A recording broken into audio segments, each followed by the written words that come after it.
బుద్ధి ఉండాలి, జ్ఞానం ఉండాలి. ఏంటి ఈ అన్యాయం అని అంబటి సారు ఆగ్రహం వ్యక్తం చేస్తున్నారు. మరి సారుకు ఎందుకు కోపం వచ్చింది, అసలు ఎవలేం చేసిండ్రో ఒకసారి మాట్లాడదాం.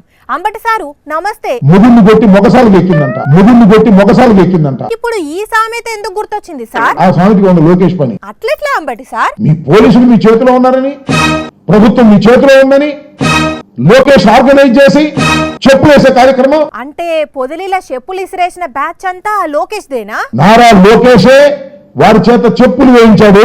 నిజమేనా సార్? ఇది పచ్చి వాస్తవం. మీకే అర్థమైంది రాబోయే కాలం. అంత పని చేస్తుండా? లేడీస్ అడ్డం పెట్టుకు రాజకీయం చేసే దౌర్భాగ్యమైన పరిస్థితికి ఇవాళ లోకేష్ దిగజారిపోయాడు.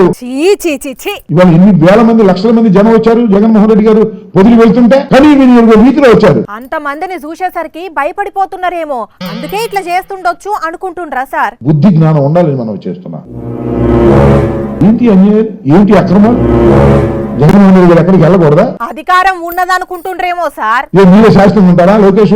మీ నాన్న ఏమో, అది వాళ్ళకే తెలవాలే. ఇక మీ ప్రభుత్వం పోయినప్పుడు అప్పుడు ఇదే సీన్ రిపీట్ అయితే ఎట్లుంటది? ఇవన్నీ మార్గం చెబుతున్నారా మీరు? అది వాళ్ళే ఆలోచించాలి. దీనికి రియాక్షన్ భయంకరంగా వస్తుంది, తిరుగుబాటుగా వస్తుంది. ప్రజలు పోలీసులు కూడా లెక్క రాబోయే కాలం. ఎవరికైనా ఒక దశ వరకు ఓపిక ఉంటది, ఆ దశ దాటితే అప్పుడు తెలుస్తది. అంతే కదా అంబటి సార్? ఉంటున్నాయిగా. Okay right.